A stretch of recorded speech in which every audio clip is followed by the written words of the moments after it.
Good morning, everyone. Fantastic to be up here. So today, this is my little dog, Juki, 2.5 years old, a pug, and this picture expresses how I feel this morning, okay? I'm shattered, right? Not just from all the partying, but from all the stuff that I've taken in over 3 days.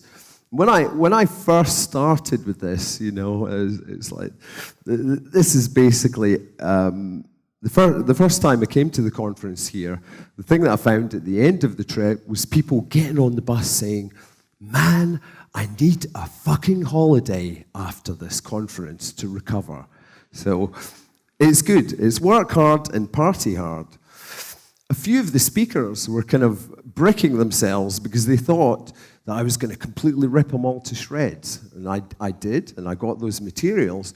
But actually, when I went through all of those handwritten notes that I've taken over all the sessions, I discovered there's a ton of serious stuff and serious themes in there that I really need to get you to understand. So what I've done here is to wrap up the kind of whole thing, but I've got some funny stuff I wanted to talk about as well.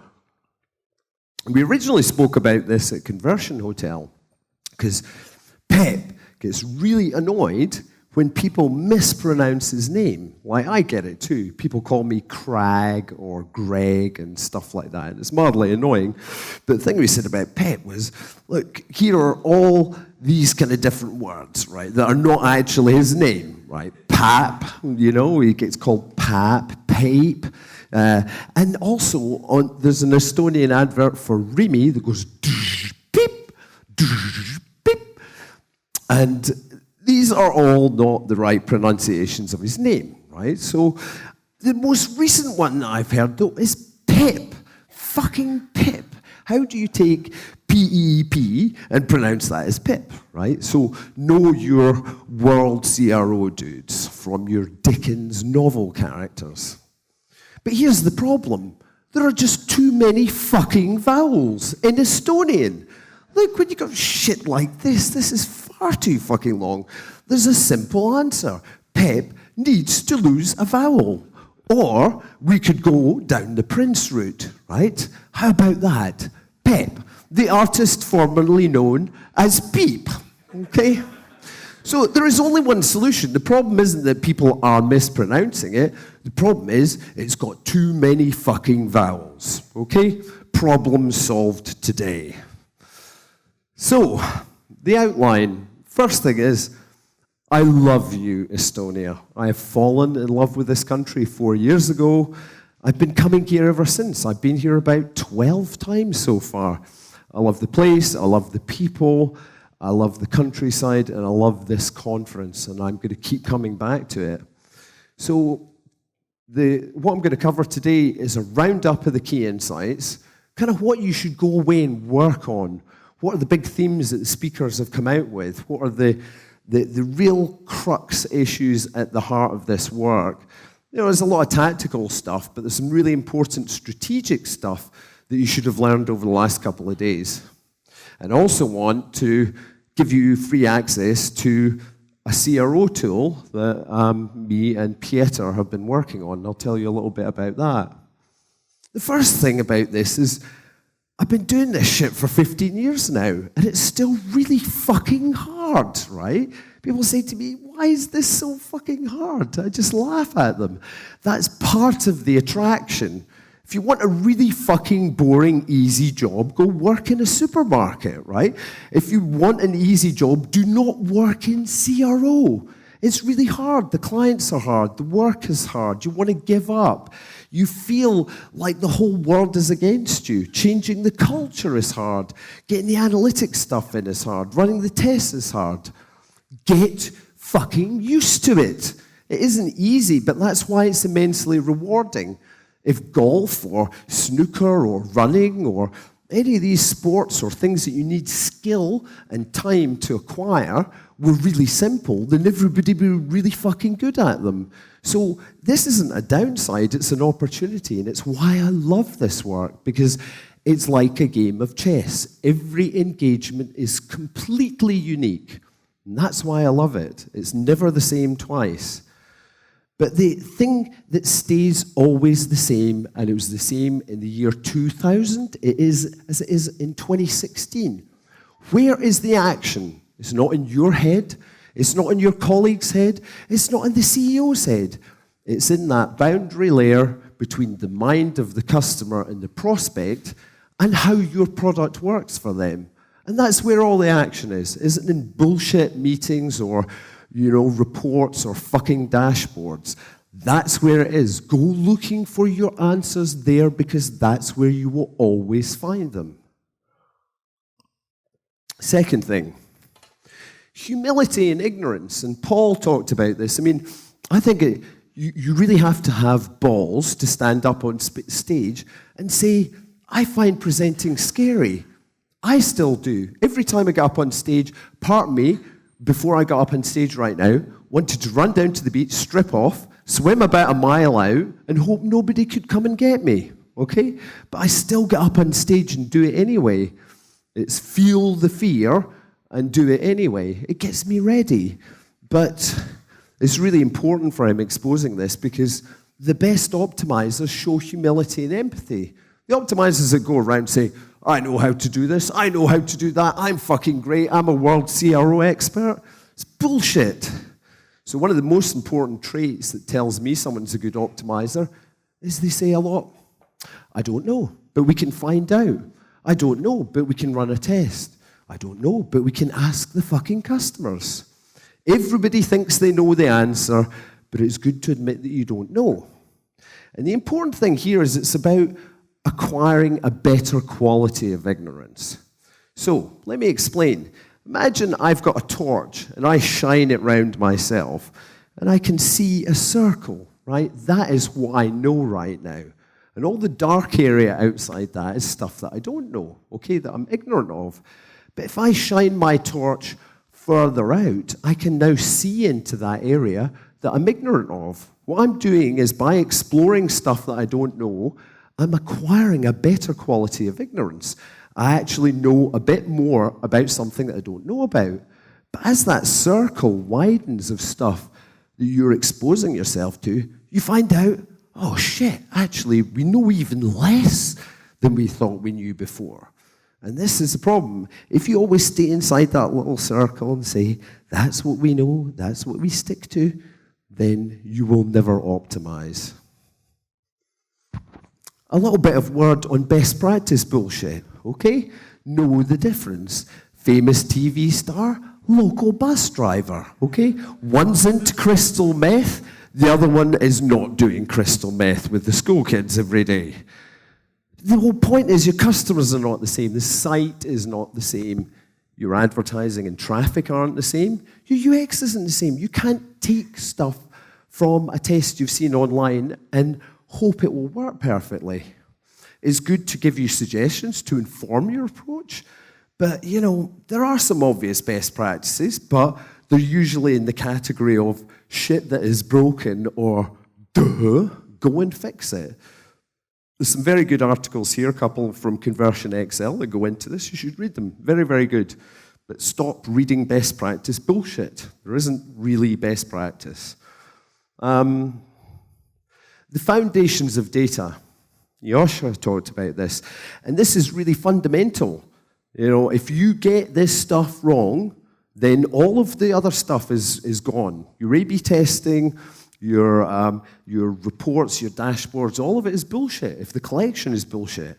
So after 3 years and 127 GA configurations, how many of them were broken? 122. Even Google's was broken. Google told me it was fine. No, there's nothing wrong with our Google Analytics configuration. It was completely broken. They didn't know that they were looking at the wrong data. So if you don't have some sort of health check in place to check that the data you're seeing is actually being collected and calculated right, then how do you know it's even correct? You've got to check where the data comes from and if it's true. Don't just trust it. Question every bit of it. And if you want someone to have a look at your site and check it, talk to me about it. I know 3 people that do this service. It doesn't take very long. Then you can worry about reports and metrics and dashboards. This is the problem. Your site is like a retailer, right? What do retailers use? They drive everything that they do off the till, right? How the till categorizes things, how it collects payments, how it decides whether something's men or women's fashion. That drives all the reporting inside that retail business. With those tills are set up badly, then all the reporting for the entire company is fucked. This is what a lot of people are doing. We don't need to spend much on analytics. Google Analytics is free. Yes, and this is a toy till that you can buy from a store, but it won't work as the real thing. You know, this is what most people end up with, which is badly invested, underinvested analytics, and they wonder why the reporting sucks. It's because you're not putting enough money and effort into it. So this is what happens. You get this massive flow of bullshit from the bottom upwards. So if you have bullshit collection on the tills, then you get bullshit metrics, and then bullshit reports, and then a nice pastel-colored bullshit dashboard that management read. And all this bullshit flows from the bottom of the company, from your website, right up to the very top. It's terrible. Number 4 is organizational design and culture. You know, we're kind of, it's all about designing scalable growth models and teams. And it's immensely fascinating, this, because this is where the problem is. Most people are putting this stuff on top of existing team structures instead of rewiring the organizations to support the new challenges that optimization gives us. So we tried to build this on as a bolt-on or an add-on, and it doesn't work. Because this work is about fundamentally altering the way we design products. You know, it's like the scientific method. It's a way of actually doing things properly. And without organizational change and cultural change, you're just adding another layer of bullshit on top of everything. I've had some fascinating conversations over the last couple of years. Probably the most interesting have been with the Financial Times, who are doing some great work here. Andrew Maurice, who's working with a lot of companies on cultural and organizational transformation. And if you get a chance to talk to Chris out at Rockboost, I've had some amazing conversations with him about where companies are going wrong with this. And it's like this. We fundamentally haven't really changed how we build web digital products throughout the entire life cycle of having websites. We're still designing stuff using techniques that are sort of 13, 15 years old. We haven't really moved on that far. But where has car manufacturing come from? This is sort of Finland in the 1950s, and this is Finland in this decade, all completely automated. Awesome, right? It's really great. But we haven't moved on. It's not the same timescales for e-commerce and websites, but it's moving so much faster. We should be doing shit like this now. Right? So where people have been talking about growth engineering and actually building scalability from an engineering point of view, that's what this shit is about. Automating things, taking all the manual work and bad productivity out of the equation. Just do it. Failure's great. If you don't like failure, don't make a career in this business because you'll be really disappointed. And it's okay to fail. If you talk to any of the high-volume A/B testers out there, they'll tell you they don't really give a shit about success rate. They give a shit about how many complete experiments they get finished every month, right? It doesn't matter if you've only got a 20% success rate. If you're doing 1,000 tests rather than, 100 a year, then you will have a lot more money coming in. So if you can't handle being proved wrong, get another career. Failure is an integral part of this work. If you pull out your iPhone and you look at the glass on there is Gorilla Glass, right? Where did it come from? It was a failure. Corning had a failed experiment, and that failed experiment led to the toughened glass that's on your phone. So the lights in here, the electricity, the Wi-Fi, all of these have been done through experimentation and success and failure. We wouldn't have got there right now, today, without that scientific method, and you need to have it in your work. Maturing your metrics is important. I won't belabor this point, but stop using such short-term metrics. Try and think of longer-term stuff. Churn, lifetime value, repeat business, customer satisfaction scores. Moving further away from sort of, click-throughs or conversions, you really need to be seeing what long-term value I'm actually building in here when I run these tests or make these product changes. And the impact of this stuff might be deeper and longer than you realize. And if you're not doing prioritization here, several people have brought this up, there are loads of different methods of doing it. Don't think that there's just one way of doing it. You need to design one for your company.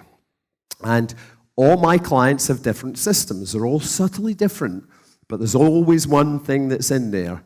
There's a score around effort, cost. How hard is it to build this A/B test or build this change and put it on the site? And how much money, what reward or ROI will we get on that activity? And there are some secondary things like time to market. If you're a bank, it might be the risk of opening up that code and changing it, or it might be complexity or dependency on other work you're doing. Design your own system. Take something off the shelf and make it fit the way that you work. You need to have qualitative and quantitative methods here in your toolkit. And a lot of speakers have talked about, yeah, it's great to look at the data, but you also need to be asking customer questions. So if you don't have, a strategy around how you're using polls, surveys, feedback, immersion in the call center, it's all about regular and unremitting feedback and pain from users. You need to be so closely associated with this stuff. The closer you are to that stuff, the more you get out of the office and immerse yourself in what's going on with them, the greater the empathy that you'll have. And the arrogance here comes from thinking you know the solution just because you've observed the problem.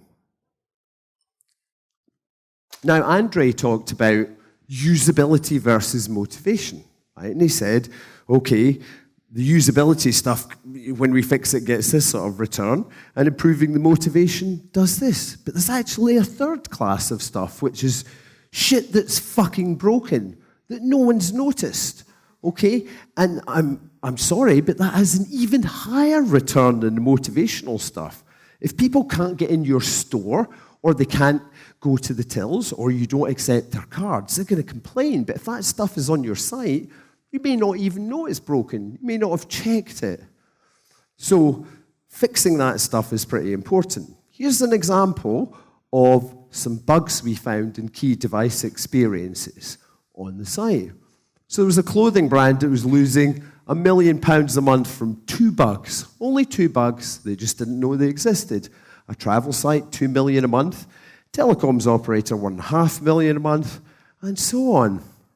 And how long did it take to fix all of these bugs listed? Less than 5 days. You probably spend more than 5 days doing something completely fucking useless with your product this year, but you won't spend 5 days fixing the fucking bugs that are costing you more money than your entire fucking IT budget. For some of these people, the amount of money that it was costing was 3 or 4 times what it spent in the IT budget. So, if you have a £10 million IT budget and you do 100 million in sales, you're thinking, hey, we're doing pretty well there. But there's a downside. What's the risk that you could be selling 140 million if you removed the bugs on your site? So this is really important, and it's one of the secret things that I do with clients that not many other optimizers do, and that's why my clients are very happy, because I find them low-hanging fruit. This is the lowest hanging fruit in your site sometimes, is shit that is broken. If your site is broken on an iPhone 4, I don't care if it's highly persuasive, you're just polishing a turd. It's not going to work. You need a fucking process. Okay, Andre and other people talked about this. That's a process, a methodology, an organizational structure, a way of doing things, a shared mindset that the managers and team have for how this stuff is going to be built. Having the tools and enthusiasm aren't enough. It's like herding cats. You need to make this stuff work coherently. You know, find your own way of working that fits your teams. Methodologies are really, really good slaves, but they're very bad masters. Do not let dogma rule your life. I've seen that go wrong several times. And thank you, Amy, for bringing this stuff up, right? Psychology, emotion, and copywriting. Everybody talks about it. Says, oh yeah, you have to do copywriting. But the plain fact is, most companies doing CRO do not have dedicated copywriters on the team, or people who have been trained in copywriting, or who have a background in direct sales or copywriting. You must have this stuff. If you really want to have success in your A/B test, you must have this stuff embedded in your teams. Train somebody up to do it. Hire somebody to do it. Get a good person who can write persuasive copy into those meetings. And, you know, over 65, 70% of the changes I've made in A/B tests have been around copy changes. It completely changes the way that people view things. It is the lens through which your brand or product is actually seen. If you have shitty error messages on your site, then people will think you're a really shitty company, okay? It's just really rude, you know? Every single tiny interaction, message, or bit of feedback that customers get on your site, that is your fucking brand, right? Okay? Take utmost care with it and put investment into it, because words make a difference. So, one of the secrets that hardly anyone else uses, another one of mine, is this cross-device optimization. And I recently spent several weeks looking inside Google Analytics, and this is a complete map of how to break down your tablet, mobile, and desktop stuff. So this is how you have to do it. You know, there's some bits in Google Analytics that work and some bits that don't. I've written a complete article about it on Medium. Sorry I haven't put the link in. I'll add it to the deck afterwards. But what we decided out of this was, actually, there's a piece of work that normally takes me about half a day to a day that I do on every client, and I go looking for money in their sites. And I do this manually. I go away and create funnels, horizontal funnels for the site. I look at all the device experiences, and I try and figure out what's wrong. But I've spent the last couple of years doing this by hand for every client. So I'm like, I want a tool that will give me a one-step report, a one-stop report that I can pull that will tell me where stuff is wrong or broken or blocked in the site. So what I wanted was a dynamic, on-the-fly funnel generator that would split that across all the dimensions, new and returning customers, countries, what landing page they came through. Imagine having a funnel for every group of landing pages that came through your site. So myself and Pieter went and took some work that was done by myself and Peter O'Neill originally, and we adapted it and we built it into a tool. So what I've done is taken 10 years of knowledge optimizing sites using Google Analytics as a starting point and built it into a single grid. And that's what it looks like. Brilliant. So I can put in my site and it will pull all of these metrics, but it will then split them across all the device types, all the channels, right? All the landing pages, all the intent groupings that I've set up. So immediately, I get one massive spreadsheet, and I can look in there and think, that looks a bit odd. I need to investigate that. Might be a bug. So what we do, basically, is we use these little things called data cubes, which are these things in here, and then we repeat the data cubes for lots and lots of splits, so you get a really wide grid spreadsheet that's pulled out. But this takes like 2 minutes to execute. This has saved me 6 to 8 hours work on every client. So if you want to get a leg up and you want to give your clients some juicy bones about their website and use that in your relationship to get deeper in there and do some more testing for them, then have a look at it. The alpha is live, and I mean alpha. It's called profitgrid.io. Don't complain to me about the UX or anything like that. We have spent far more time working on the fucking data model than the UX, okay? So we'll work on that Please go and check it out. Sign up, have a play with it. Give me some feedback. We want to actually improve this and release this as a free product that all CRO people around the world can use. It will save you time. Please have a play. So, to sum up, these are the main points that kind of came across to me during the course of the conference. I think it's really important you recognize that it's hard work, but you should be humble about it and accept you don't always have the answers. I don't. I've learned to live with the fact that I don't fucking know most of the time. And that's one of the first things that you learn is your ego needs to be destroyed in order to rebuild your product. So all of these things are particularly good, but you need to blend them all together. And this is why I keep coming to conferences like this, because I'm always learning new things, and I'm always adding to the knowledge that I have, and I'm always learning how to do things better. And, if I wasn't learning those things, then I wouldn't be going out and seeking out that knowledge. And, if you think it's hard, this stuff, not everybody gets it. And it's going to take time for some people to get it. But, if you're struggling with it, welcome to the club. I don't find every engagement easy. It doesn't work out with every client. The analytics are a pain. The clients are a pain. It's really difficult work. When it goes well, it's the most joyous thing in the world. When it goes badly, it's really tough. But that's why we love this work, because it's challenging. It's not simple. It really exercises you. But if you're going to build transformational products, you need to work from the ground up. Oh, it's great having highly persuasive copy, but if your site is like watching fucking slugs fight because it's slow performance, then all of the rest of this stuff doesn't matter. If it doesn't work on the device and browsers that people have, then it doesn't matter how well you've worked on the UI. People simply can't use it. You can't make money out of it.